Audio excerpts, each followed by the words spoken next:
Bueno, buenos días. Les habla el profesor David Gutiérrez. Por favor, ¿me puede confirmar si el audio y la imagen están correctos? Sí, profe. Ok, muchas gracias. Vamos a empezar. Nuestro tema de hoy es el proceso de la independencia del Perú.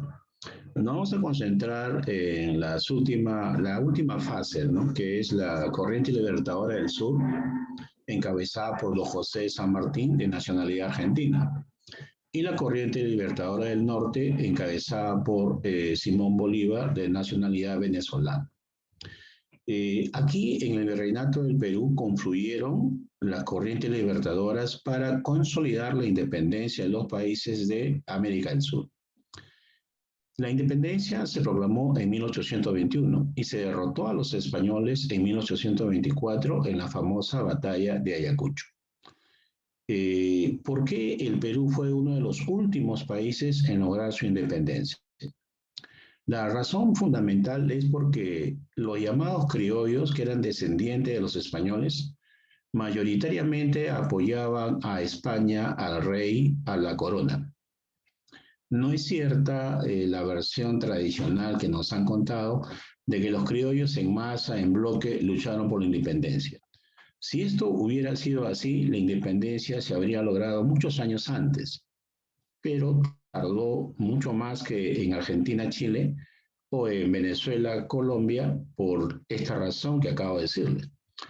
La llamada clase criolla, que era la nobleza local del Perú, en este caso, del Virreinato del Perú, estaba unida por los lazos familiares o de sangre a los españoles. También estaba unida por los intereses económicos comerciales y también estaba unida por una identificación casi total con la cultura, los usos y costumbres de España. Entonces, esa es la razón fundamental de que la clase criolla no tenía una ideología realmente separatista, independentista, revolucionaria. Solamente unos cuantos criollos fueron los que apoyaron la independencia, pero los criollos como clase en bloque no lo apoyaron. Una segunda razón es de que en el virreinato del Perú estaba concentrado el mayor poder político y militar de España en América del Sur. O sea, la colonia más importante de los españoles, de todas sus colonias de América, incluso del Asia, era el virreinato del Perú.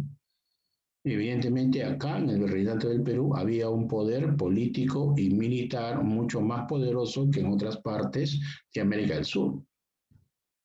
Esa es la segunda razón, ¿no? El poderío político y militar de España en el antiguo Virreinato del Perú. No era tan fácil como en otros países, que también fue difícil, pero acá mucho más, derrotar a los españoles.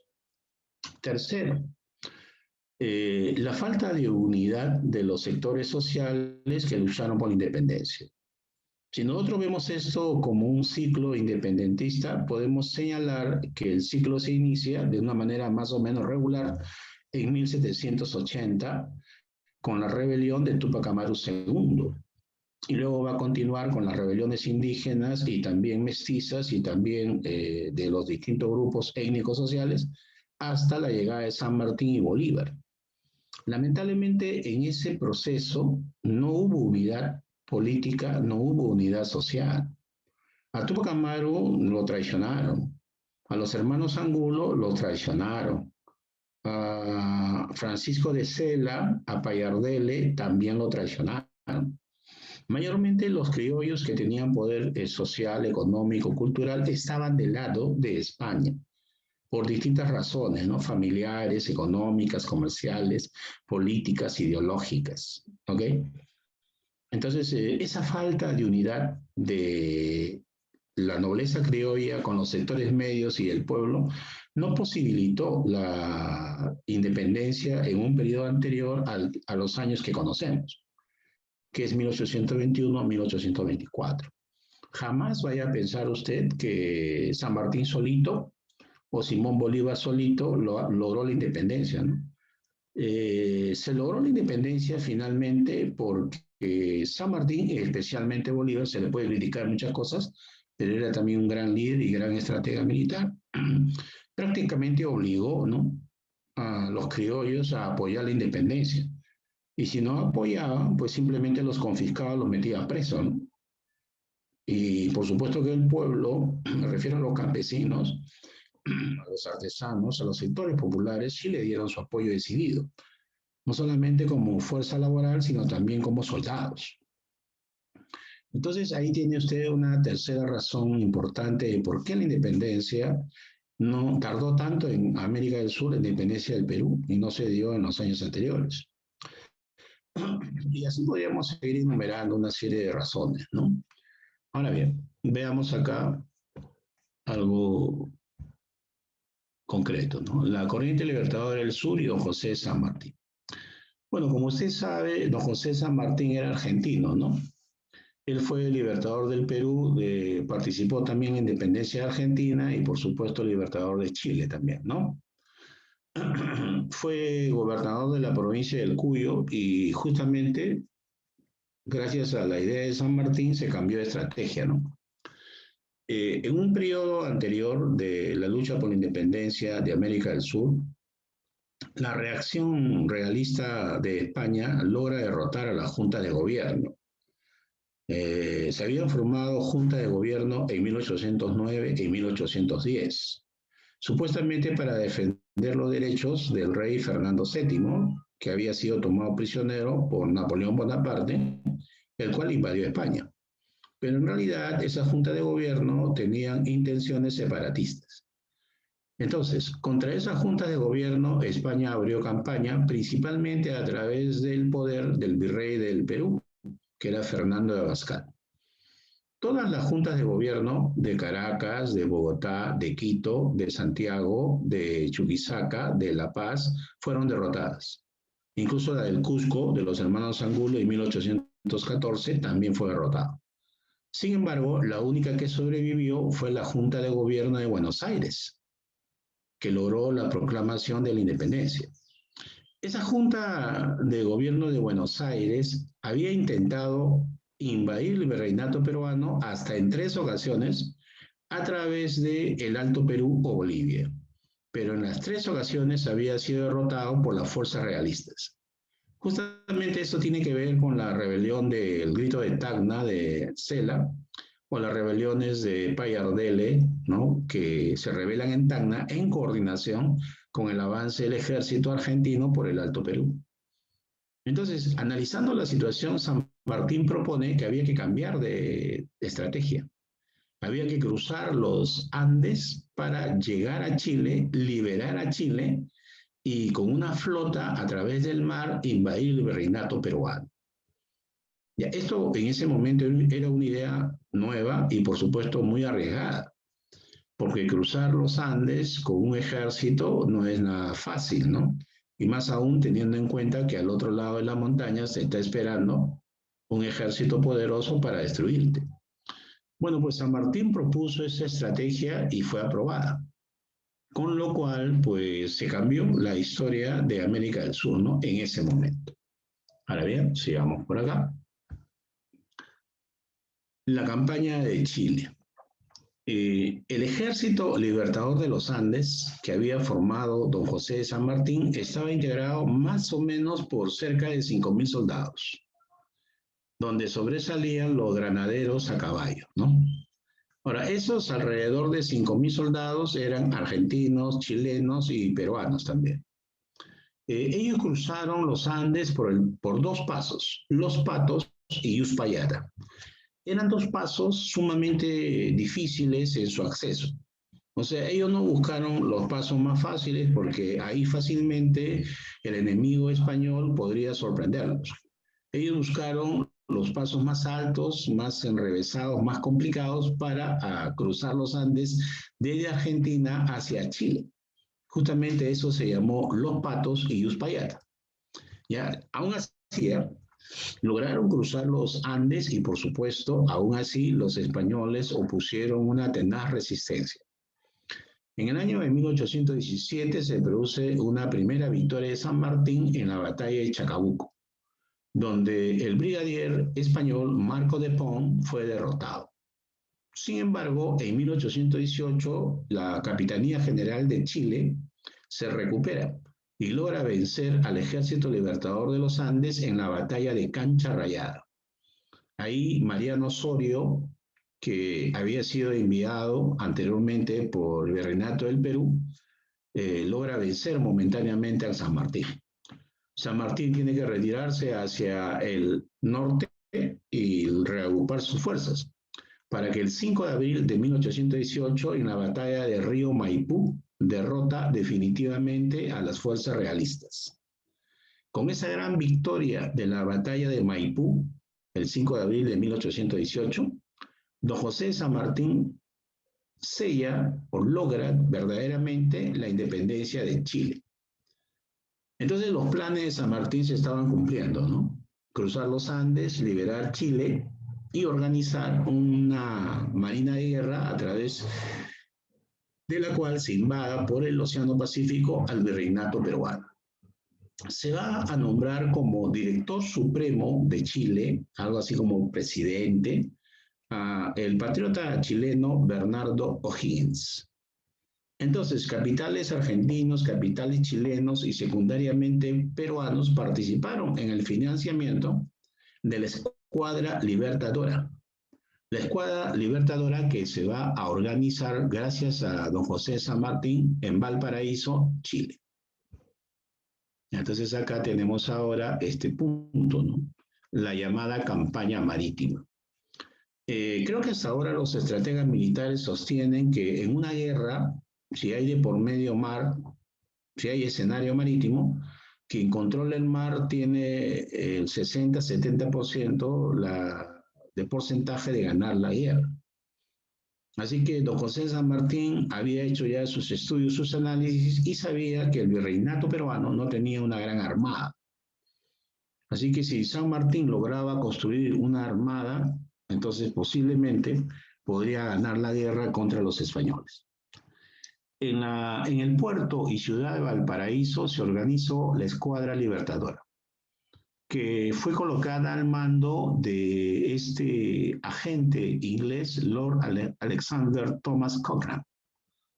Thomas Cochrane era un representante del Imperio Británico, que también actuaba de manera independiente como un mercenario. Él tenía un grupo de marineros sumamente experimentados en la guerra, y él mismo era un excelente comandante, un excelente estratega. Entonces a Cochrane, con mucha experiencia en la navegación y en la batalla naval, fue nombrado jefe de esa primera escuadra, ¿no? Ahora bien, a Cochrane se le envió, antes de que llegue el Ejército Libertador del Perú, al Virreinato del Perú. Cochrane realizó 2 expediciones en el Virreinato del Perú en el año de 1819. 2 expediciones marítimas, ¿eh? Él con otro barco fueron al virreinato peruano para lograr ciertos objetivos. En primer lugar, mantener viva la llama de la independencia del Perú. O sea, darle aliento a los núcleos clandestinos que habían en Lima, que habían en Arequipa, que habían en Huaura, que habían en Trujillo, para que continúen luchando, que continúen conspirando contra los españoles. Que los patriotas de América del Sur, especialmente argentinos, chilenos, no habían olvidado a los patriotas peruanos. Entonces, el aliento, la esperanza, la idea de continuar luchando es importante. Así que tenía que tomar contacto más o menos directo, o al menos que ellos se enteren de que ha llegado unos barcos que están explorando la costa y que son de San Martín, que próximamente vendrá a luchar por la independencia. Entonces eso es un gran aliento, ¿no? Hay que ponernos momentáneamente en la circunstancia que vivieron esos hombres. La segunda razón es reconocer el territorio enemigo, encontrar los puntos débiles, los puntos fuertes, saber cómo es realmente la costa peruana para las maniobras que pudieran realizar en caso se produzca combate naval, aunque era altamente improbable. En todo caso, habría pues que buscar un lugar donde desembarcar, un lugar más adecuado a donde llevar el Ejército Libertador del Perú. Y el tercer objetivo era detectar ciertos objetivos de los españoles para destruirlos. ¿Ok? Entonces tenía un triple objetivo la expedición exploradora, aunque era más que exploración, ¿no? Del señor Lord Thomas Cochrane. Bien, la primera expedición en enero de 1819 bloqueó el Callao. ¿No? Eso quiere decir que ya se habían dado cuenta que marina de guerra en el virreinato del Perú no había, de los españoles. Bloqueó el Callao, desembarcó en Huacho, en Huaura y también incluso en Paita. ¿Ves? Varios desembarcos para alentar a la gente, para mantener viva la llama de la independencia del Perú. Y la segunda expedición en septiembre de 1819 también fue importante. Nuevamente pasó por el Callao amenazando a los españoles y desembarcó en Pisco, que está quisito nomás en Ica. Luego avanzó hasta el norte, llegando incluso a Guayaquil. Bastante avesado, bastante intrépido, era este Thomas Cochrane, ¿no? En realidad él era escocés, ¿no? Que forma parte de la Gran Bretaña. Bien, realizado esto, entonces San Martín se siente más seguro y se va a trasladar desde Valparaíso al Perú. Ellos desembarcaron en la bahía de Paracas y ocuparon la ciudad de Pisco, la cual fue el primer cuartel general de San Martín. Pisco. ¿Ok? Ante esa situación que sorprende al virrey Joaquín de la Pezuela, se va a realizar la conferencia de Miraflores. Y a Joaquín de la Pezuela se sabe, y bueno, también los patriotas habían sacado su línea, pues, ¿no? Habían hecho su análisis político-militar. Se dieron cuenta de que en la conferencia de Miraflores el virrey Pezuela estaba ganando tiempo. Mira, el virrey Pezuela, Joaquín de la Pezuela, en la conferencia de Miraflores no participó personalmente. En su representación estuvieron Dionisio Capaz e Hipólito Unanue. Ya ves, Hipólito Unanue estaba al lado de los españoles, ¿ves? Y después se cambia al bando de los patriotas, ¿no? Cuando ve que sus intereses están garantizados. Y por parte de San Martín también lo van a representar Tomás Guido y Juan García del Río. Bueno, aquí San Martín, a través de sus representantes, le propone un nuevo gobierno para el Perú. San Martín le dice a Joaquín de la Pezuela que debería organizarse una monarquía constitucional, en la cual se garanticen los derechos, los intereses de los criollos e incluso de los españoles en el Perú, pero siempre y cuando se reconozca que esta monarquía constitucional sea independiente. Bueno, Dionisio Capaz e Hipólito Unanue la hicieron larga y finalmente fue rechazado el planteamiento de Pezuela, de San Martín, por los representantes de Pezuela. Bien. Entonces, como no hubo un resultado positivo en la famosa conferencia de Miraflores, San Martín continúa paralelamente con sus planes de invasión, ¿no?, al virreinato peruano. Él va a despachar la famosa expedición de Álvarez de Arenales. Mira, curiosamente, Álvarez de Arenales es un español al servicio de la independencia del Perú y apoyaba a San Martín. Si tú investigas este nombre en la historia, vas a encontrar que él era español, pero él era un español liberal. Y ahí sí reconocía de que América tenía derecho a su independencia. Bueno, una parte del ejército, encabezado por Álvarez de Arenales, realizó una campaña militar en la Sierra Central. La idea era de que San Martín se establezca con su flota en el norte de Lima y luego baje hacia el sur, hacia Lima, para tomar la capital. Pero necesitaba el apoyo de los montoneros, de los guerrilleros de la Sierra Central del Perú. Entonces, para tomar contacto con los montoneros o guerrilleros peruanos de la Sierra Central del Perú, envía al general Álvarez de Arenales. Álvarez de Arenales hace un largo recorrido por lo que hoy en día es Ayacucho, ¿no?, Huamanga, hasta Huancayo, Jauja, Tarma, proclamando la libertad de los pueblos. Claro, ahí se le suman los montoneros o guerrilleros del pueblo apoyando a San Martín. O sea, prácticamente el virrey Pezuela y su ejército en Lima estaba atrapado. Estaba rodeado por la expedición, el ejército de San Martín y por la rebelión de los montoneros en la Sierra Central. San Martín quería contener a los montoneros de que no ingresen a la capital y arrasen con todo, porque los montoneros son campesinos, pues son gente del pueblo, no son los criollos, que son ricos comerciantes, ricos mineros, no son esos. Entonces era una cuestión política más que militar, ¿no? Contenerlos, evitar de que los montoneros tomen la capital a sangre y fuego, aprovechando la llegada de San Martín y su ejército. Bueno, una batalla, la más importante de la campaña de Álvarez de Arenales, es la batalla de Cerro de Pasco. Cerro de Pasco en la sierra al norte de Lima, en la Sierra Central. Ese es el 6 de diciembre de 1820. Ahí el general Álvarez de Arenales derrota a una importante fuerza militar de los españoles que estaban al mando del general O'Reilly. Entonces ahora sí, con estos acontecimientos, San Martín se siente seguro y va a bajar o va a subir a Huaura, ¿no? Y de Huaura va a bajar hacia Lima, ¿no? Bueno, en tanto que se están produciendo estos acontecimientos en paralelo, de que Arenales va por la Sierra Central y San Martín con su flota va hacia el norte para amenazar a Lima y el Callao. Mira, paralelamente, Cochrane captura la Esmeralda, que era uno de los barcos, de los pocos barcos poderosos que tenía el Virreinato del Perú aquí en el Callao.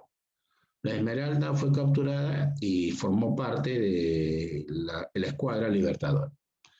También Huaura proclama su independencia por primera vez.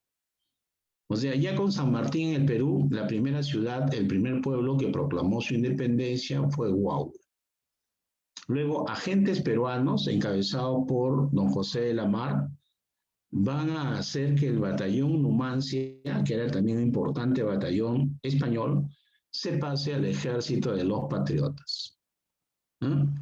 En el norte, o más al norte, se va a proclamar la independencia de Lambayeque, la independencia de Trujillo, en diciembre de 1820. Y todos estos hechos, llamados hechos favorables a la independencia, ponen de manifiesto la incapacidad, la falta de dinamismo, se parecen a las autoridades peruanas en la pandemia, la falta de dinamismo del gobierno del virrey Pezuela. O sea, Pezuela, frente a estos acontecimientos, no hacía nada o muy poco. Entonces, eso provocó de que algunos generales del ejército realista le den golpe de Estado. Ya se va a producir el motín de Asnapuquio, que es el golpe de Estado contra el virrey Pezuela. ¿Ya? Eso ocurrió el 29 de enero de 1821. ¿Ya? El alto mando militar de los españoles, casi en pleno, derroca a Pezuela y coloca como nuevo virrey a don José de la Serna. ¿No? Todos sabemos que de la Serna fue el último virrey del Perú. Más adelante, unos meses más adelante, le llegaría su nombramiento formal por parte del rey. Entonces San Martín, para organizar políticamente, jurídicamente las provincias que están proclamando su independencia, va a otorgar el reglamento provisorio en febrero de 1821. Tú sabes que tiene que haber un ordenamiento jurídico pues, del nuevo Estado que poco a poco se está formando, ¿no? Entonces, para eso estuvo en ese momento el llamado reglamento provisorio. ¿Ok? Sigamos por acá.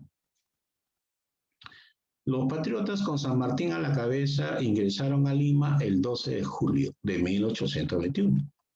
Y en Cabildo Abierto del 15 de julio se declaró la independencia. No confundir declaración de la independencia con proclamación de la independencia. O sea, previamente San Martín había realizado reuniones con los representantes criollos de Lima y les había dicho que en su gobierno se iba a garantizar sus intereses económicos, comerciales, sus propiedades. Entonces los criollos realizaron el cabildo abierto para formalizarlo. Un cabildo abierto viene a ser una asamblea del municipio, del consejo provincial, del ayuntamiento, en donde participan los notables. ¿Quiénes son los notables? Los vecinos más pitucos, pues. Todos los vecinos criollos y españoles, ¿no? Bueno, ahí cuando San Martín les había ya previamente, ¿no?, asegurado de que sus intereses por propiedades, riquezas, comercios, minas y demás estaban garantizados, ellos aceptaron.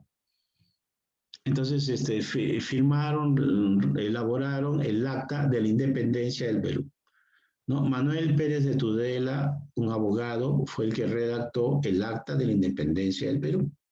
Manuel Pérez de Tudela, ¿ok? Ya, y luego la independencia fue proclamada públicamente, abiertamente, si podemos decir así, el 28 de julio de 1821, en 3 plazas de Lima. Por supuesto que la más importante es la Plaza de Armas o la Plaza Mayor, ¿no? Muy bien. Ahora continuamos con lo siguiente, ¿no? Mira, lo que es curioso, ¿no? San Martín, en los acuerdos de la conferencia de Miraflores, había acordado que le iba a permitir al virrey retirarse de Lima con su ejército. Eso fue justamente también parte del compromiso con los criollos. Los criollos eran unas personas que no tenían una conciencia, una identidad política con el Perú. Ellos estaban indecisos, apoyaban o no apoyaban de acuerdo a su conveniencia, pero no tenían una decisión, una claridad de por qué y para quién luchar, ¿no? O sea, eran unos oportunistas. ¿Por qué? Porque si en esos momentos la situación era favorable a la independencia, había que tomar la capital, destruir el ejército español y acabar de una vez con el dominio virreinal. No esperar todavía 3 años más para que se destruya el ejército español en el Perú. Eso es una observación que se hace a San Martín por el haber conciliado demasiado con estos criollos peruanos. Ya, el criollo peruano no era como el criollo argentino o el criollo venezolano, que en su mayoría estaba decidido a luchar por la independencia. Este criollo peruano, te lo dije al principio, es un criollo adláter, o sea, muy, muy sometido, muy, muy vinculado, muy interesado en defender los intereses políticos de España. ¿Ok? Lamentablemente, ¿no? Y que aquí estaba, pues, el principal poder de los españoles en América. Ya, San Martín organizó un gobierno que se le llama el Protectorado, ¿no es cierto? De 1821 hasta 1823, en el cual se va a retirar. Bueno, el Protectorado es un gobierno transitorio de San Martín que quiere establecer en el Perú una monarquía constitucional. Es un gobierno de tránsito. Se supone que San Martín va a hacer sus esfuerzos para que el gobierno peruano sea una monarquía constitucional. Entonces, el gobierno de tránsito es simplemente el protectorado. San Martín va a ser proclamado el protector del Perú. ¿Estamos? Ahora sí se va a establecer un estatuto que le van a llamar estatuto provisorio, o sea, hasta que se elabore una carta magna o una constitución completa y formal, ¿no? El protectorado, el gobierno de San Martín, va a crear 3 ministerios. El Ministerio de Relaciones Exteriores, que estaba dirigido por Juan García del Río. O sea, él va a buscar el reconocimiento internacional del gobierno peruano. El Ministerio de Guerra, porque la guerra contra los españoles aún continuaba, era necesario, más que nunca, un Ministerio de Guerra. Este estaba a cargo del alto peruano, era de Bolivia, Bernardo de Monteagudo. Y el Ministerio de Hacienda a cargo de Hipólito Unanue. ¿Te das cuenta? Hipólito Unanue primero estaba con el virrey, ahora está con San Martín. ¿Ya? Entonces ahí tú te das cuenta, ¿no?, que esto es medio raro. Cuando decimos Ministerio de Hacienda, nos referimos a todo lo que es hoy en día el Ministerio de Economía. ¿Ya? Ahora bien, claro que Hipólito Unanue era médico, pero tenía pues ahí los vínculos políticos, ¿no? Ahora bien, acá tenemos que esta monarquía constitucional, este protectorado es un gobierno de tránsito hacia la monarquía constitucional, ¿cierto? Y justamente para tratar de imponer la monarquía constitucional en el Perú, San Martín envió una misión diplomática a Europa para convencer a una casa o dinastía europea para que uno de sus miembros se convierta en el rey del Perú. Entonces, esta misión a Europa estaba a cargo de Juan García del Río y de Diego Parocién. Por eso dice la misión García del Río, ahí faltó la rayita, Parocién. Entonces se buscaba pues que un joven, un príncipe de los Borbones, de los Habsburgo, de los Sajona-Coburgo, hay un montón de dinastías en Europa, más o menos importantes e importantes, para que se encargue del gobierno peruano, ¿no? Lo cual pues es bastante curioso, ¿no? Bien, asimismo se creó la Orden del Sol, mediante la cual se buscaba destacar, se buscaba premiar a todos aquellos que habían luchado por la independencia. También se fundó la Sociedad Patriótica, en donde desde donde se hacía publicidad, propaganda a las ideas de monarquía constitucional de San Martín. Justamente en el seno de la Sociedad Patriótica es que se va a dar el primer debate político doctrinario. O sea, esta Sociedad Patriótica sacaba folletos, sacaba periódicos, hacía conferencias, toda forma que le favoreciera el que los peruanos acepten una monarquía constitucional. Pero algunos criollos, algunos, no te estoy diciendo los criollos, no, algunos criollos que estaban influenciados por la ilustración francesa e inglesa eran liberales y no estaban de acuerdo con la monarquía constitucional que San Martín quería organizar, sino que ellos planteaban un gobierno republicano. ¿Ok? Entonces, va a haber un debate, una discusión, tanto a nivel personal como a nivel de revistas y periódicos, entre los liberales y los llamados conservadores.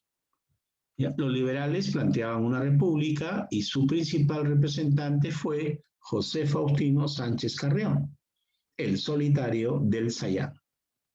Además, también había un periódico que se llamaba La Abeja Republicana, la cual defendía las ideas republicanas, precisamente. Precisamente defendía las ideas republicanas. ¿Ya? Y por el lado de los que defendían la monarquía constitucional, pues tenemos a Bernardo Monteagudo, ¿no? Como principal representante, amigo de don José de San Martín. Mira, con la experiencia histórica que ha transcurrido, el organizar un gobierno republicano, al menos durante estos años de la independencia, era prematuro. Si lo vemos con frialdad, organizar una república en esos momentos, en esos primeros 10, 20 años, era prematuro. Para mí, ¿no? En mi modesta opinión, el señor Sánchez Carrión y otros estaban errados. Tenían muy buenas intenciones, pero la clase criolla, una vez que se alcanzó la independencia y se proclamó la república, siguió viviendo como en el virreinato. Porque una república es un gobierno en el cual hay ciudadanos, y los ciudadanos deberían ser esa mayoría campesina que no lo fueron. Entonces fue una república entre comillas la que existió en el Perú del siglo XIX. En realidad era un virreinato disfrazado de república, ¿no? Ya sin el poder de los españoles, pero sin haber alterado, transformado las estructuras sociales, políticas y económicas del país. Yo creo que San Martín estaba bastante acertado en plantear una monarquía constitucional al estilo inglés. ¿Por qué? Porque el Perú anterior a los españoles había sido el imperio incaico y el Perú de los españoles era el virreinato con el virrey, o sea, gobiernos autoritarios. Y acá estamos en una fase intermedia. Al menos durante 10, 15, 20 años es posible que una monarquía constitucional hubiera cambiado. Ahora, otro enfoque sería que ni república ni monarquía. ¿Por qué? Porque no hay una organización, no hay una clase social organizada, nacionalista, democrática, que lleve al Estado y a las masas populares hacia objetivos de desarrollo nacional. No había. Entonces hubiera sido mejor una dictadura nacionalista, ¿no? Que gradualmente realice reformas para incorporar a los sectores populares al gobierno y cambie la estructura semifeudal que el Perú heredó del virreinato. Nada de eso se produjo. Estas ideas son muy interesantes, pero bastante, ¿cómo podemos decir? Bastante inviables, ¿no? O sea que no iban a funcionar, ¿no? Es como decir que yo ahorita quiera organizar una gran empresa con un capital de 100.000, 200.000 dólares y no tengo el capital. Y además ahorita hacer eso es mucho riesgo porque el mercado está sumamente recesado, ¿no? Por la famosa pandemia, ¿no? Bien, sigamos. Obras del protectorado, ¿no? De este gobierno transitorio de don José de San Martín. Por ejemplo, tenemos la famosa ley de vientres, ¿no? Es famosa, una de las más importantes conocidas en la historia del Perú que de las leyes que dio San Martín, la ley de vientres. La ley de vientres otorgaba la libertad a los esclavos nacidos a partir del 28 de julio de 1821. O sea que si tú eras un negrito que había nacido el 27 de julio, seguías siendo esclavo. ¿Te das cuenta? Oye, pero ¿cómo es esto, profe? Esto es bien raro. Sí, es parte del acuerdo de la conciliación que San Martín tomó con los criollos. ¿Quiénes tenían haciendas? Los criollos. ¿Quiénes tenían esclavos? Los criollos.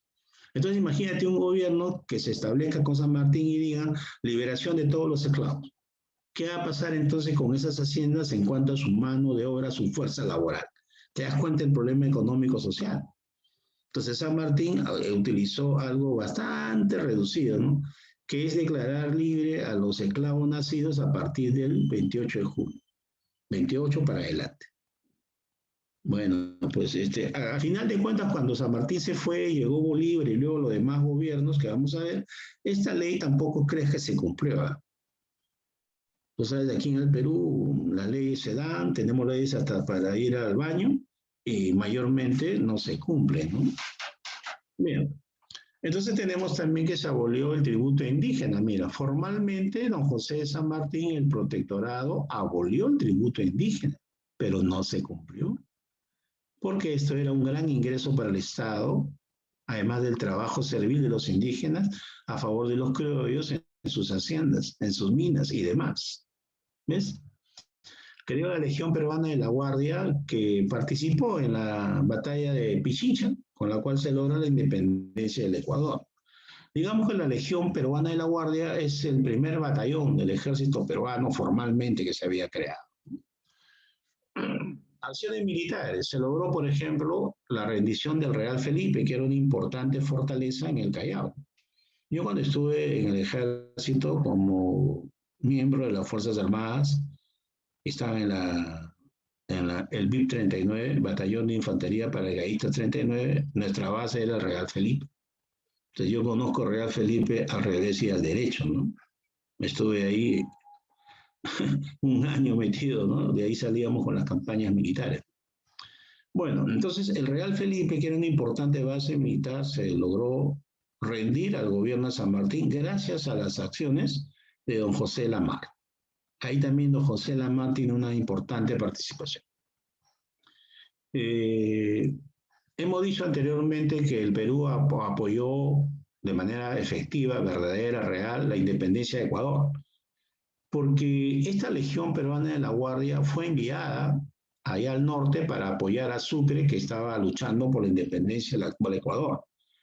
Entonces, esta Legión Peruana de la Guardia estuvo al mando de Santa Cruz y justamente participa estos 2.500 soldados apoyando a Sucre, logrando la gran victoria de Pichincha, ¿no? La independencia de Guayaquil y Ecuador.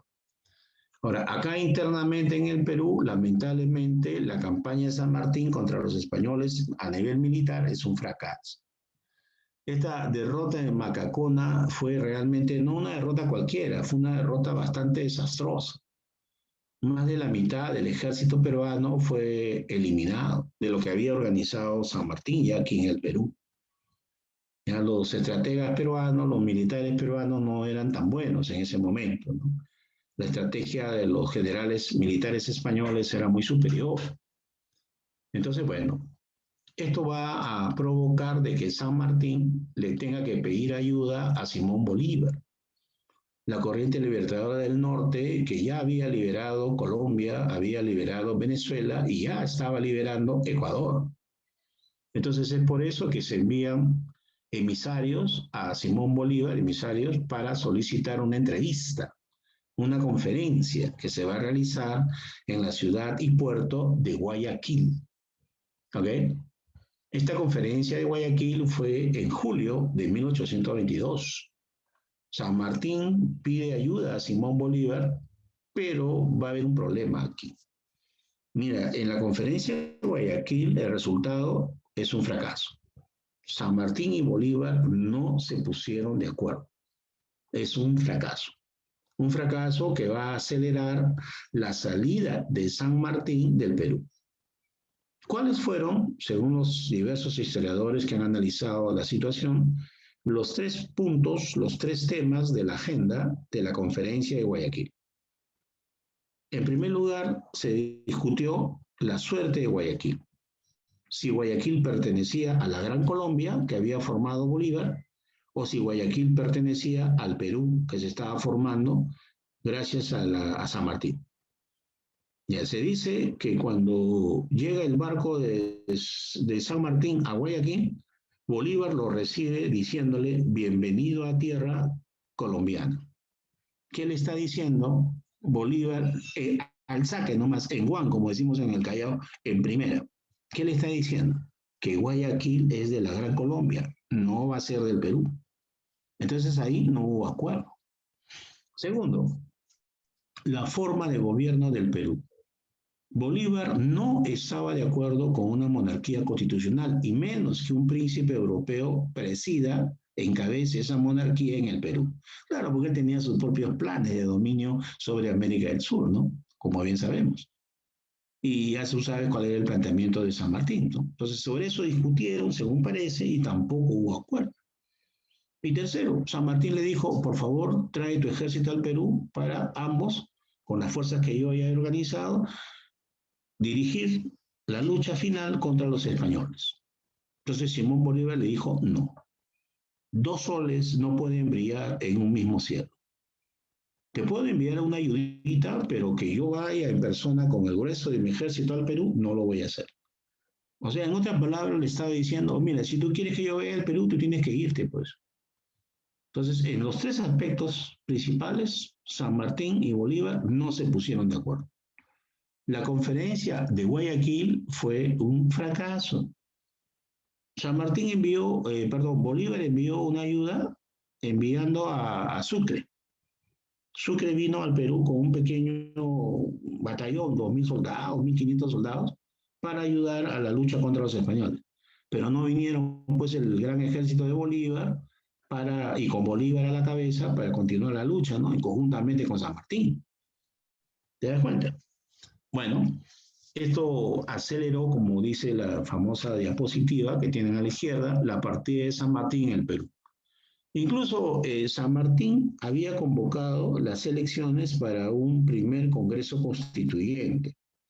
Él tenía la certeza, la seguridad, él creía que iba a ganar las elecciones. O sea que la mayoría de las personas elegidas de ese primer Congreso Constituyente iban a apoyar su proyecto político de monarquía constitucional, cosa que no sucedió. La mayoría de esos criollos elegidos estaba apoyando el proyecto republicano. Ese grupito de criollos, encabezado por José Faustino Sánchez Carrión, pues apoyaba ese gobierno republicano. Más las derrotas militares de la Macacona, el fracaso de la conferencia de Guayaquil. Entonces San Martín dijo, bueno, yo no soy ambicioso por el poder, yo no quiero convertirme en un dios ni en un semidios, yo ya he hecho mi esfuerzo por ustedes peruanos, así que yo me retiro. Hay que reconocerle a San Martín que era un hombre bastante probo, no era un tipo ambicioso como Simón Bolívar, ¿no? Y San Martín dio su discurso de despedida ante la instalación del primer Congreso Constituyente peruano. ¿Cuándo fue eso? El 20 de septiembre de 1822. En esa fecha San Martín se va y en esa fecha se instaura el primer Congreso Constituyente del Perú. Peruanos, únanse o la anarquía os devorará. Tú puedes leer ese discurso, ahí está en internet, y no te estoy mintiendo. Bueno, las palabras de San Martín fueron proféticas. ¿Cuándo se han unido los peruanos? ¿Qué dice un chileno sobre quién es el principal enemigo de un peruano? El otro peruano que está al lado.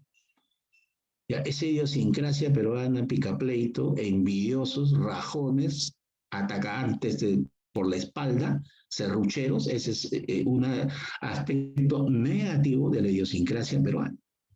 Ahí lo tienes a Vizcarra con Kuczynski, ¿no? Y así como él, muchísimos casos, ¿no? Entonces, bueno, los peruanos nunca se unieron, pues, al menos en el siglo XIX, no. Estuvieron siempre peleando por el poder, a pesar de que el país se hundía en medio de la miseria, el hambre y la explotación. Bueno, se instaló el Congreso Constituyente, San Martín viajó a Valparaíso, luego a Buenos Aires y después se fue a Francia. Ahí murió en Volux-Mer, ¿no? Escribiendo sus memorias. Tras su retiro del Perú, se inició la fase peruana de independencia que va a aplicar su programa, su estrategia militar de los puertos intermedios. Bien, entonces pasamos a el otro punto, ¿no? Ya, este de acá.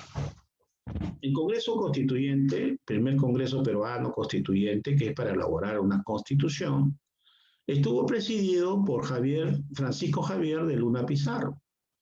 Y el vicepresidente fue Manuel Salazar Ibaquija. Y los secretarios eran Sánchez Carrión, el solitario El Sayán, José Faustino Sánchez Carrión y Francisco Javier Mariatti. ¿Ok? Acá está Francisco Javier de Luna Pizarro y Manuel Salazar Ibaquija. Y acá está el famoso Congreso, ¿no? Y la estatua de Simón Bolívar, ¿no? La Plaza Bolívar, aquí está el Congreso del Perú. Bien, ahora pasamos a la fase peruana en la independencia. ¿Ya? La fase peruana en la independencia. O sea, este Congreso Constituyente va a tomar el toro por las astas y va a intentar derrotar a los españoles para consolidar la independencia del Perú. Cuando dice acá primer ordenamiento jurídico, bueno, que está mal escrito, se refiere a la Constitución. ¿Ok? Mira, primer Congreso Constituyente, repite la información. Se instaló el 20 de septiembre de 1822. Su presidente provisional fue Toribio Rodríguez Mendoza. Luego su presidente efectivo fue Francisco Javier de Luna Pizarro. Vicepresidente Manuel Salazar Ibaquija, ¿no? Secretario Sánchez Carrión y Francisco Javier Mariatti. Ya, un comentario así importante, ¿no? Toribio Rodríguez Mendoza ya era un anciano de casi 80 años o más. Este señor se había desempeñado cuando era de edad mediana como rector del Real Convictorio de San Carlos. En ese Real Convictorio de San Carlos, el rector Toribio Rodríguez Mendoza favoreció el estudio, la lectura de libros que estaban prohibidos por la autoridad española. Ya, él autorizó la lectura de los libros de la Ilustración. Así que muchos jóvenes que estudiaron en el Real Convictorio de San Carlos habían sido influenciados por la Ilustración que favoreció, que propició Toribio Rodríguez Mendoza. Muchos de esos jóvenes habían sido alumnos de Toribio Rodríguez Mendoza y ahora eran los congresistas. Así que todos esos alumnos quisieron homenajear a su gran maestro nombrándole presidente provisional del primer Congreso Constituyente.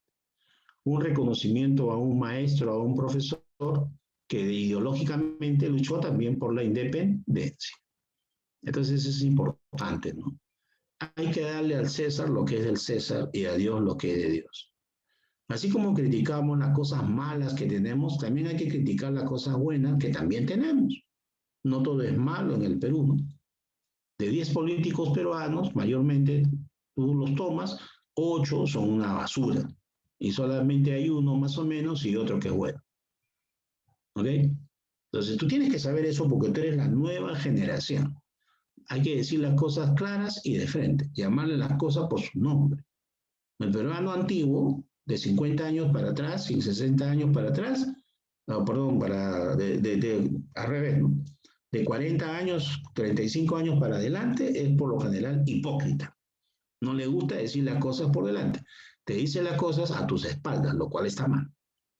Ahora bien, ¿cuáles serían algunos de los principales acuerdos de ese primer Congreso Constituyente, ¿no? Por ejemplo, el peruano siempre ha sido agradecido, lo cual está bien, ¿no? Por ejemplo, a San Martín lo nombramos generalísimo de mar y tierra y además se le acordó una pensión vitalicia, ¿no? Se puede discrepar con él, pero hizo grandes cosas por nuestro país. Además, no era un tipo ambicioso, ¿no?, por el poder. También el primer Congreso Constituyente suprimió todos los títulos de Castilla y sus equivalentes sanmartinianos. A ver, te hago la explicación. En la época del virreinato, los criollos y españoles tenían título de nobleza. Eran nobles. Esos son los títulos de Castilla. Entonces, en el protectorado de San Martín no se anularon los títulos de Castilla completamente, sino que le cambiaron por los títulos del Perú. O sea, todos los títulos de Castilla fueron cambiaditos nada más como títulos del Perú. ¿Por qué? Porque San Martín quería una monarquía constitucional, entonces necesitaba del apoyo de esa nobleza criolla e incluso de algunos españoles que de repente se convertían al separatismo. Ya bueno, este primer Congreso Constituyente republicano dijo que no, que ningún título de nobleza debería mantenerse en el Perú y los anuló formalmente. También anuló la misión de García del Río y Diego Parociano. Esa misión diplomática que había partido de Europa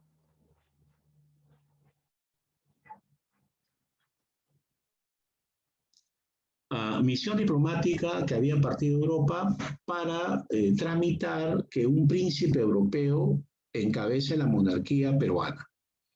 ¿Te acuerdas que te comenté, no? Ellos estuvieron en España, estuvieron en Inglaterra, iban a partir a Francia para seguir haciendo esa búsqueda, ¿no?, hasta que alguien aceptara. Bueno, esa misión de García del Río y Diego Parocián fue anulada, desautorizada. Se acabó, finito, ya no va más, regresen, ya no estamos de acuerdo con eso.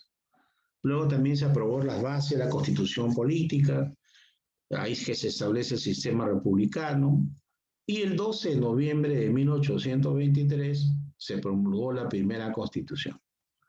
Bueno, esta primera Constitución, según la frase célebre del historiador Pons Muso, peruano, Gustavo Pons Muso, él dijo en su libro, ¿no?, de hace 50 años, nació muerta. ¿Por qué? Porque en febrero de 1824 se va a establecer la dictadura de Simón Bolívar. Además, no hubo mucho tiempo de aplicarla porque la guerra contra los españoles se puso más aguda y difícil. Entonces, acuérdate, la primera Constitución peruana, promulgada el 12 de noviembre de 1823, casi terminando el año, era un mes y medio, algo así, nació muerta. O sea, no tuvo tiempo de aplicarse por la guerra contra los españoles. Bien, ahora veamos por acá.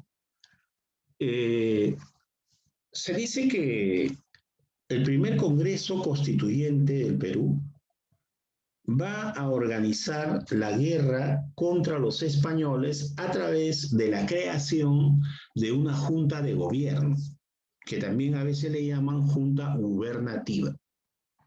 Mientras que el Congreso se dedicaba principalmente a gobernar el país y avanzar en la elaboración de la Constitución, la Junta de Gobierno o Junta Gubernativa debería sobre todo concentrarse en llevar adelante la guerra contra los españoles. Esta Junta de Gobierno estuvo presidida por don José de la Mar, además integrada por Manuel Salazar Iba Quijano y Felipe Antonio de Alvarado. ¿Cuál era su objetivo? Dirigir la guerra contra los españoles. Ya. La Junta de Gobierno, presidida por el señor don José Lamar, decide aplicar el plan militar de expedición a los puertos intermedios. Este plan o expedición a los puertos intermedios había sido elaborado por don José de San Martín. O sea que si San Martín se hubiera quedado un tiempo más gobernando el Perú, él hubiera aplicado su propio plan militar, que es expedición a los puertos intermedios. Tú sabes que los españoles estaban concentrados especialmente en la Sierra Sur, en el Cusco. El virrey Pezuela había establecido su base principal en el Cusco y habían fuertes contingentes militares de los españoles en el Alto Perú, en Bolivia actual. ¿Ok?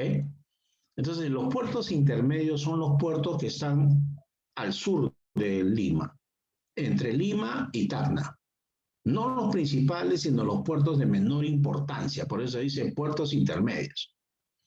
Y a la Junta de Gobierno, presidida por Lamar, encargó el dirigir el ejército que debería realizar la primera expedición a los puertos intermedios al coronel Rudecindo Alvarado. Ya, Rudecindo Alvarado.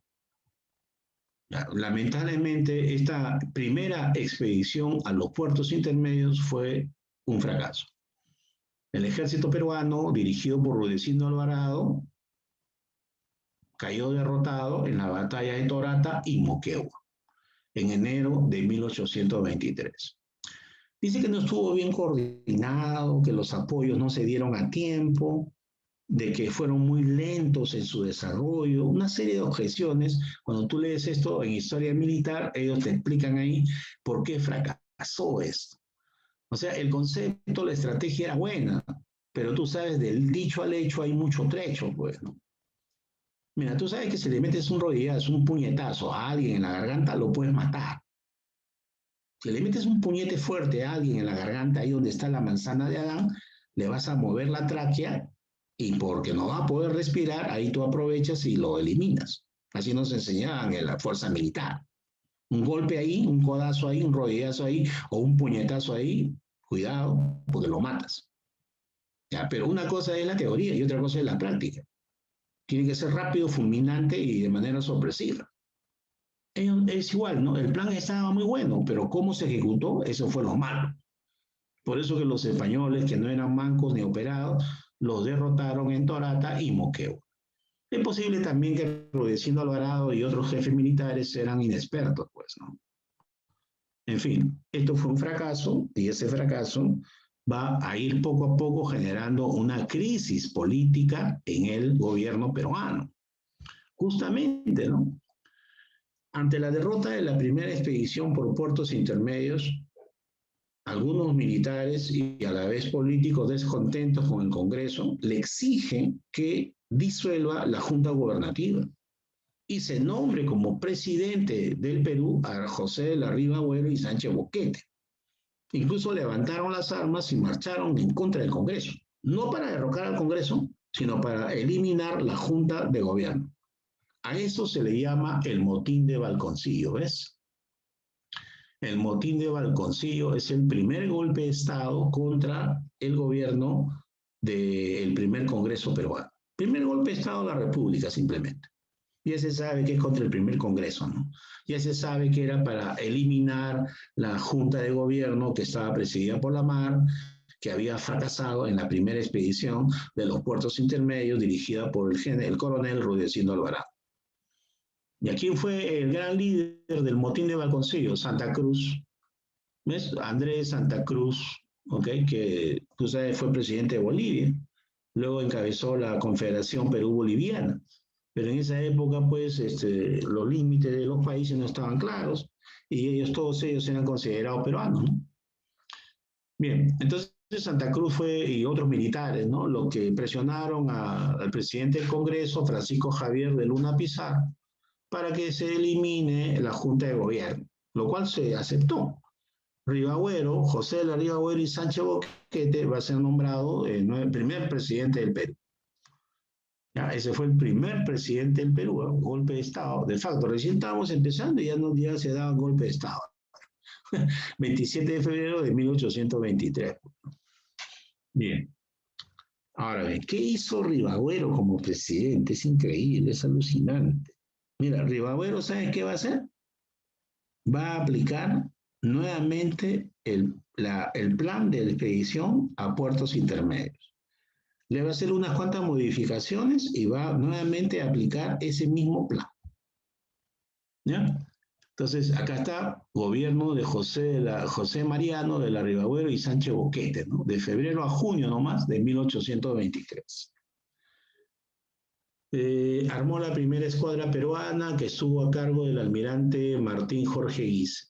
Llegó el empréstito inglés de 1.200.000 libras esterlinas que fueron gestionadas por la misión García del Río para Occidente. Ya la primera deuda externa del Perú con los ingleses, ¿no? Préstito inglés.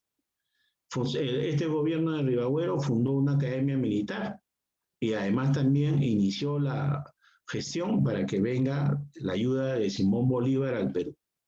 Ya, aquí es cuando Bolívar envió a Antonio José de Sucre. Ya. Y organizó la segunda campaña a puertos intermedios. Si tú leyeras los libros de una manera amplia, porque estos son súper resúmenes, vas a encontrar unas críticas terribles contra cómo se llevó a cabo esta segunda expedición a puertos intermedios. Tanto así que se le llama la campaña del talón. Mira, esta segunda campaña a puertos intermedios estaba dirigida por el general Santa Cruz y por el general Gamarra. Ambos juraron en el Congreso no regresar sin traer la victoria. Es decir, o morían en batalla o regresaban victoriosos.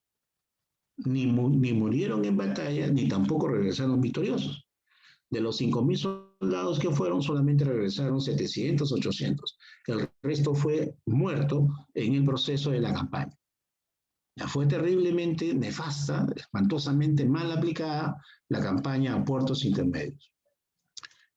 Mira, inicialmente tomaron Oruro y La Paz, que está allá en Bolivia, en el Alto Perú. Pero luego los españoles los acabaron en la batalla de Cepita. En la batalla de Cepita, una gran cantidad de soldados peruanos fueron eliminados. Ellos dieron media vuelta y huyeron desde el Alto Perú hasta la costa peruana y le seguían atrás pisándole los talones el ejército realista. Había una serie de incursiones militares los realistas que fueron aniquilando a los soldados peruanos. ¿No? Entonces dice que mientras Santa Cruz y Gamarra huían hacia la costa desde el Alto Perú, Canterac entró a Lima el 18 de junio de 1823 y nombró como jefe de plaza y responsable de la ocupación realista a José Ramón Rodríguez. Entonces, aprovechando que el grueso del ejército peruano estaba en una situación desfavorable en el sur, los españoles también invadieron Lima. Primero, el Congreso, que era el verdadero gobierno, tuvo que trasladarse al Callao. Y después del Callao tuvo que trasladarse a Trujillo, porque los españoles habían tomado la plaza, o sea, habían ocupado la ciudad. Pero es en esa circunstancia en que se produce el sacrificio de José Olaya, ¿no? José Olaya y Balandra. ¿Te acuerdas que nadaba de Chorrillos al Callao llevando las cartas, los mensajes para informar del movimiento de los españoles en Lima? Hasta que no faltó un traidor que le tiró dedo, lo tomaron preso, no quiso revelar sus contactos y lo torturaron y murió, pues, ¿no?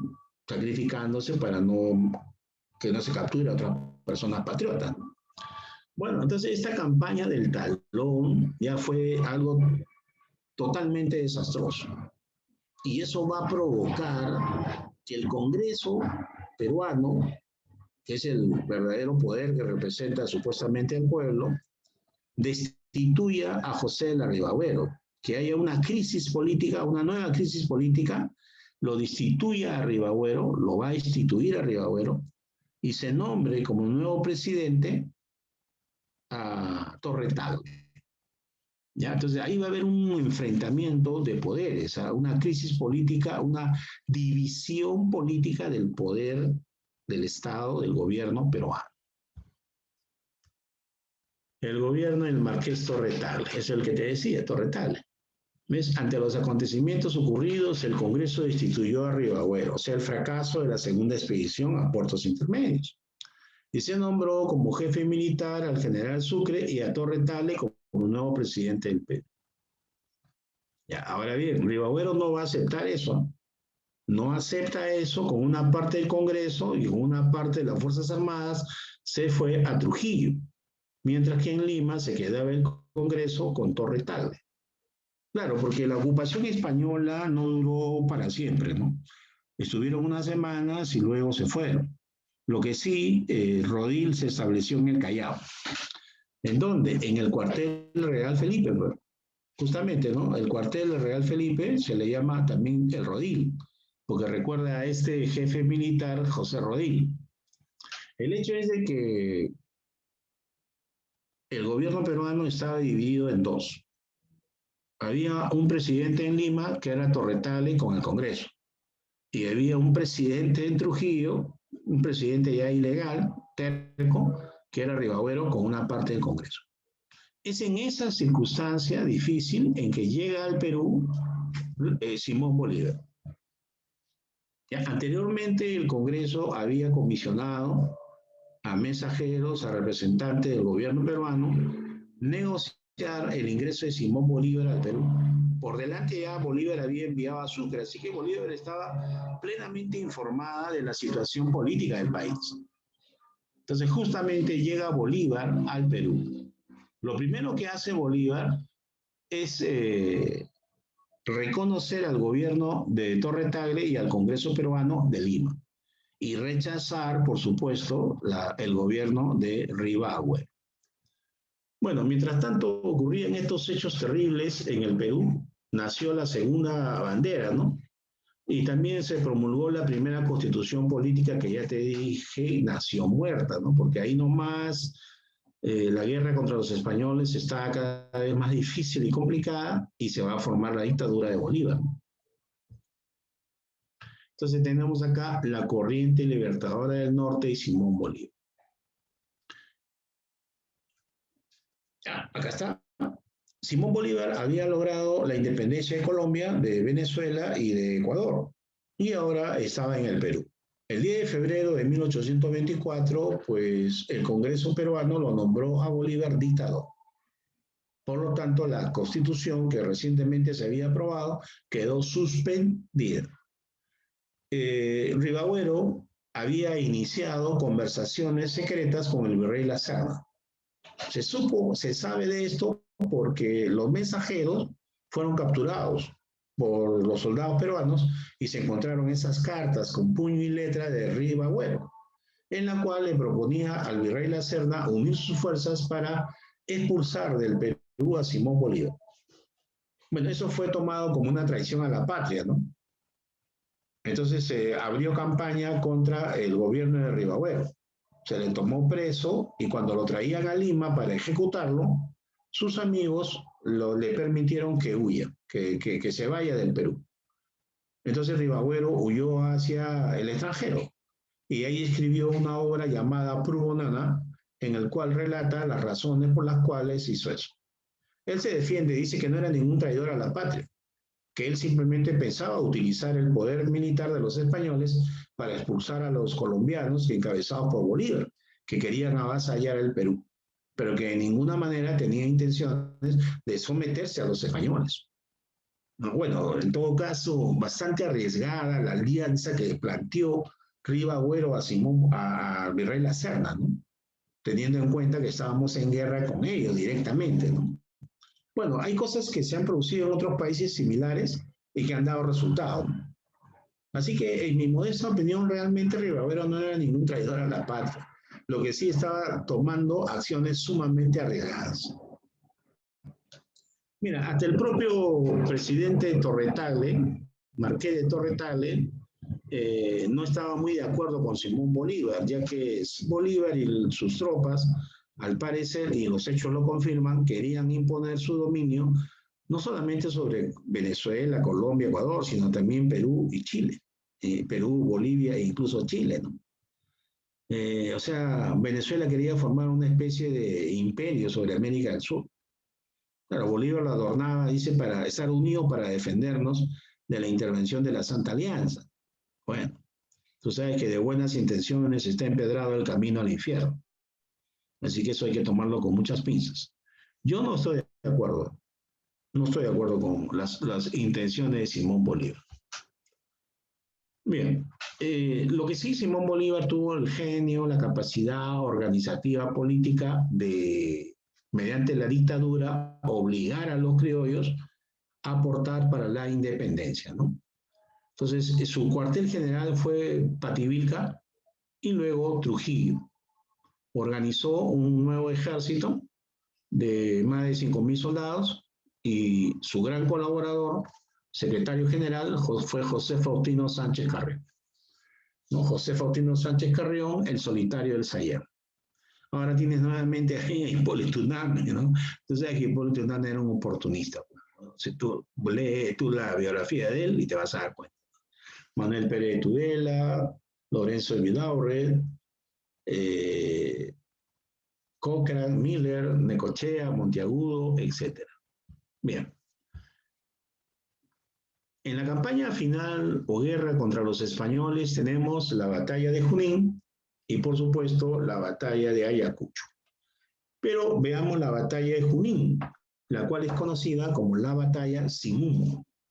¿Por qué le llaman a la batalla de Junín la batalla sin humo? Porque no se utilizó arma de fuego. Tanto el ejército, la caballería española, como el ejército, la caballería patriota, utilizaron la espada. O sea, fue una carnicería espantosa. Una cosa es que te agarren y te metan 2, 3 balazos en el pecho, el corazón, el estómago y te mueres, sale un poco de sangre. Y otra cosa es que te metan un sablazo en el cuello y te dejen la cabeza colgando, imagínate eso. O te abran el estómago de lado a lado, ¿no? O por la espalda, ¿no? ¡Traj! Te meten 2 espadazos y sale medio pulmón. Entonces, imagínate la carnicería que fue la batalla de Junín, ¿ok? La batalla de Junín tiene como fecha 6 de agosto de 1824, ¿no? Fue realizada en la laguna de Chacamarca, allá en Junín. Los protagonistas son la caballería de Simón Bolívar y la caballería de Canterac. El choque inicial fue tan fuerte que muchos escuadrones patriotas empezaron a retroceder, arrastrando a algunos batallones que no habían concluido su formación. Ahí, lamentablemente, los patriotas estaban perdiendo esa batalla. Bolívar decidió retirarse hasta una legua a la artillería, ¿no? El general Mariano Necochea, comandante general de las caballerías, fue herido incluso y reemplazado por Guillermo Miller, que era de origen inglés. Ahora, para evitar que los húsares del Perú, que aún estaban ahí en formación esperando el momento, no fueran abatidos, se le ordenó a Andrés Rázuri el toque de retirada. Pero Andrés Rázuri, que era peruano, no obedeció. En esos movimientos que hacía la caballería española no se dio cuenta y se puso de espaldas a la caballería peruana de esta parte de los húsares del Perú, que estaban al mando de Andrés Rázuri directamente. Entonces Rázuri, en vez de retirar a los húsares del Perú, ordenó atacar, aprovechando en ese momento la ventaja estratégica, ya que la caballería española estaba de espaldas. Entonces ellos atacaron y con esa acometida lograron desordenar a toda la caballería española.